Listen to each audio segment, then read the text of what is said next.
Well, hello, everyone.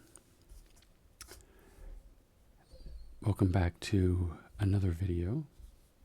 I'm still kind of getting myself back into the habit of doing these ever so often. And my last video, which was touring my library, I got several requests on how my saddleback leather bag was holding up after all of these years. So I figured I would give you all an update, since it seems to be something that several of you are interested in. And it needs a good cleaning and some TLC anyway. So here it is in all of its glory. It's got some scratches, it's got some wear, it's starting to really look like a bag that is used by a human being. I still carry it pretty much every day. It got a nice long rest during the pandemic when I was working from home. But it is holding up beautifully. It is starting to get some character to it. So let me use this as I have used in the past.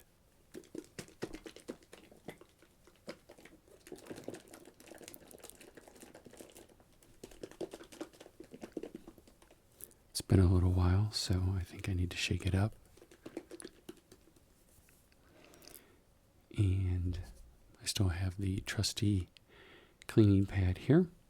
I don't know when I need to get a new one, but it seems to still be doing the job. Mostly I think it's just for getting the leather milk into the leather.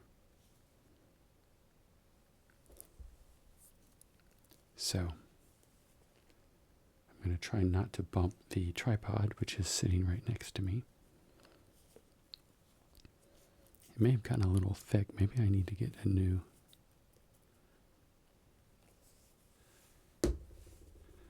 bottle of this. Okay.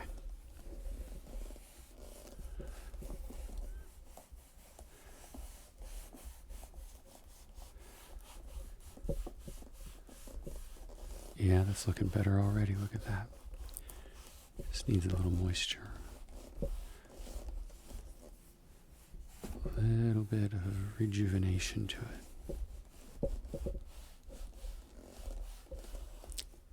At my work, after the pandemic, we moved to laptops. So I now use a MacBook Pro with the Ultra M1 chip in it. And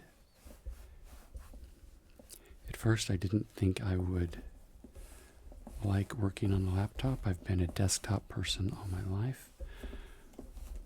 But it is ridiculously powerful, and it is mobile. So we still have the option to telecommute if we want to at my work. So this bag fits the MacBook Pro perfectly. So I'm glad I got the size of messenger bag that I did, because it has proven to be very useful.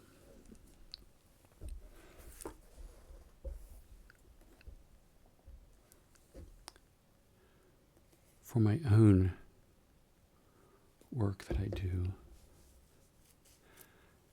I have moved completely to the iPad. I don't think I've mentioned that before, but it's a goal of mine. I think I mentioned it in the last video when I was showing that I'd gotten rid of my desk. So I'm able to do all of my organizing and planning on my iPad, as well as my design work, as well as editing these videos.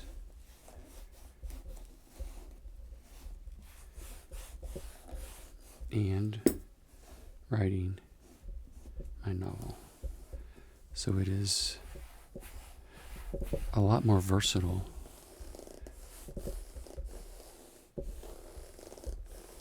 as far as mobility goes. I don't feel tied to my desk. I can pick up my iPad and sometimes an external keyboard that I use. I should do a video on the external keyboard. That'll be a really good video. It's got lots of clicky sounds. It's a really nice, small, compact keyboard that I use. That'll be a good idea. But I can set up in a restaurant somewhere and pull out my keyboard and write, or I can pull out the Apple Pencil and sketch up some things that I want visually, or I can actually even do desktop publishing. I'm creating a little book that I am able to use Affinity Publisher to put together. And I'm really loving the fact that I'm not tied down to my desk anymore to do those things.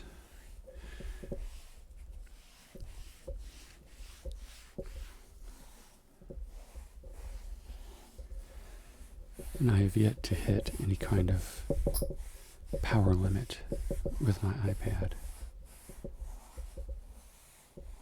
The only thing I wish it could do is run Blender. If I could do my 3D work on the iPad with the tools I'm used to, I would be very happy. They do have 3D tools that are for the iPad, but the ones that I've seen are subscription-based, and they're quite expensive, like several $100s a year, because they're aimed at like CAD professionals and stuff like that, and they're very powerful. They're very easy to use on the iPad, but I'm not going to spend a subscription and learn a whole new tool when I know that the iPad is technically capable of running Blender. It's just whenever they get around to creating it for the iPad, if they ever do. But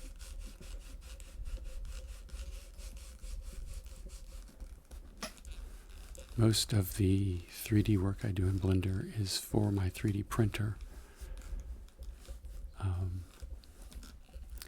which I don't do a lot of, but I do fairly consistently.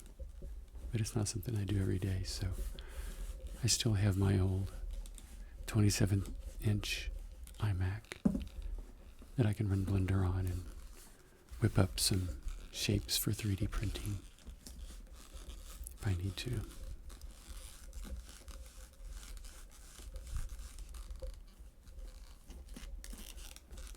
Make sure I get in all these little crevices, small little places here. It is Labor Day today, so I am enjoying my day, spending a little bit of it with you, and I'll be able to let this bag dry overnight and take it with me in the morning.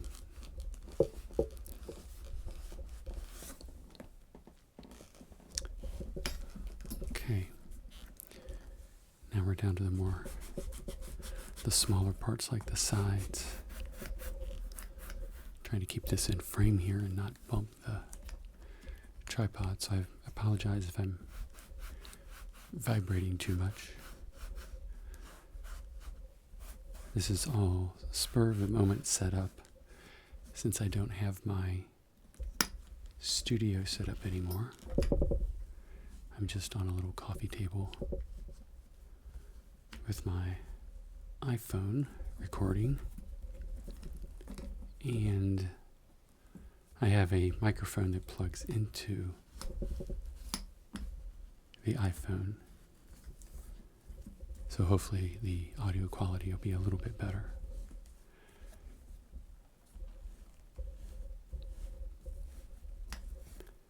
So I hope you all have been doing well in the last year.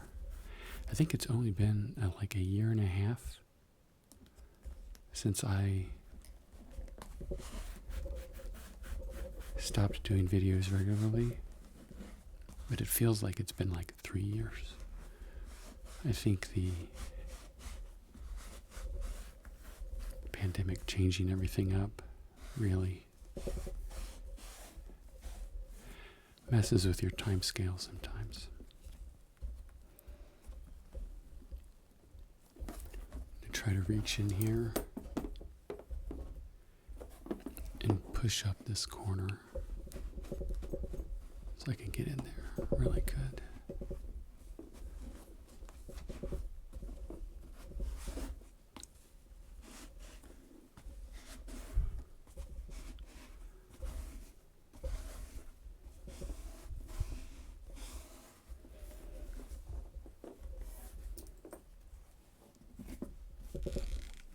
Yeah, I think this is looking pretty good.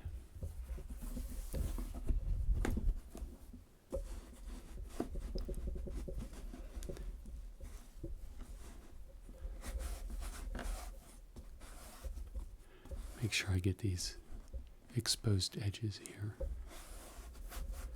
Make sure they get some attention.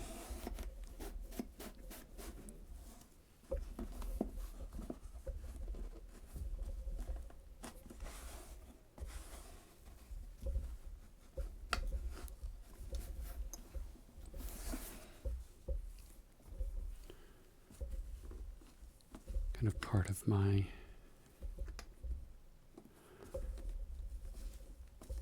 whole experience when I decided to stop making videos. I also pulled myself off of most social media for my own mental health, and it did wonders for that.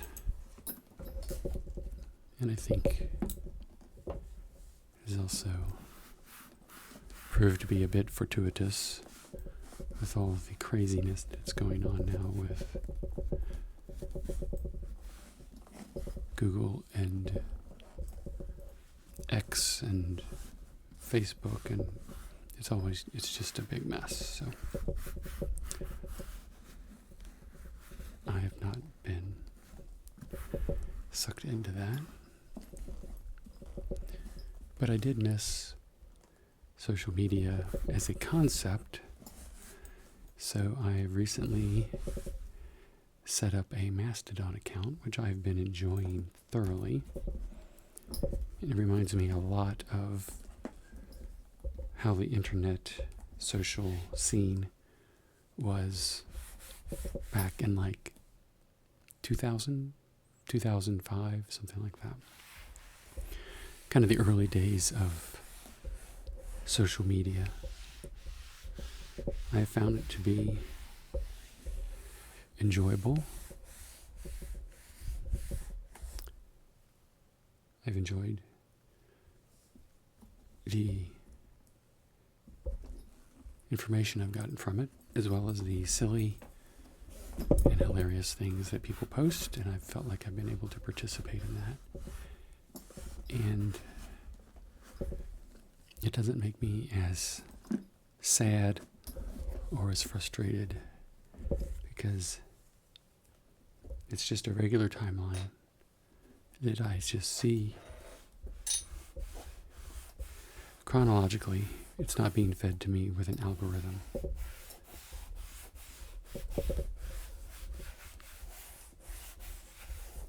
So, I've been enjoying that as well. And then with my return to making videos, who knows, I'm coming out of hibernation maybe? It sounds to be a good way of putting it. Okay. This little strap right here, if you can see it better. So what has been your experience with social media over the pandemic? Have you cut back or changed, or is it about the same, or maybe you find you're involved with it more?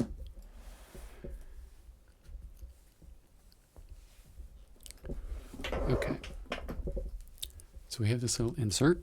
It's pretty much protected by the bag itself, so it doesn't get a lot of external impacts or scratches, but it does get from what I put in the bag.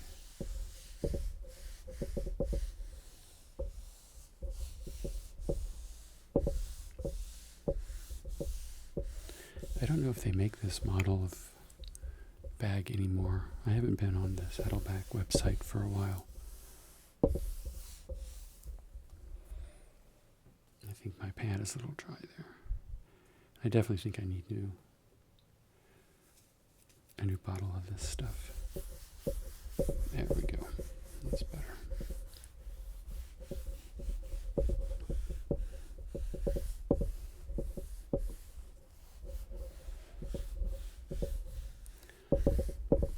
I have to check back how long I've had this bag. 8, 9 years maybe 10.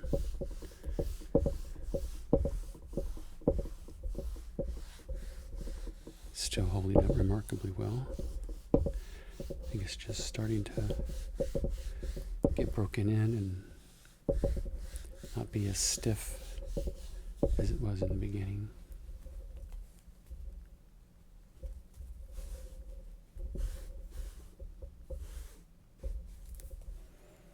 Get all the edges here.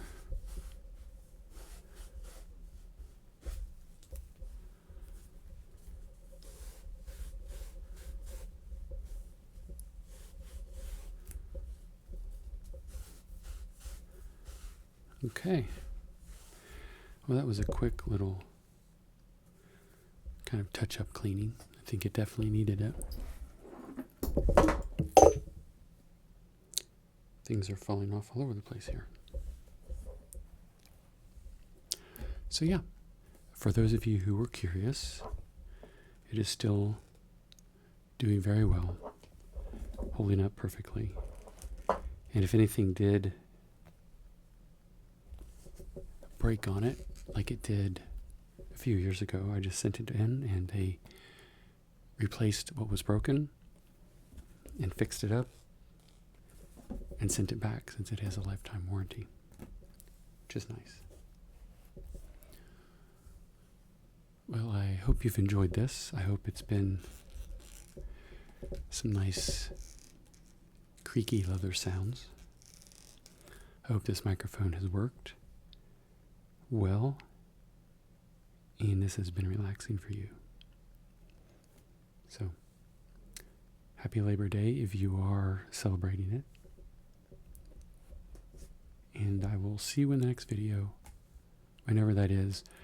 I will probably show you all that keyboard I have. So, thanks. See you all later. Bye.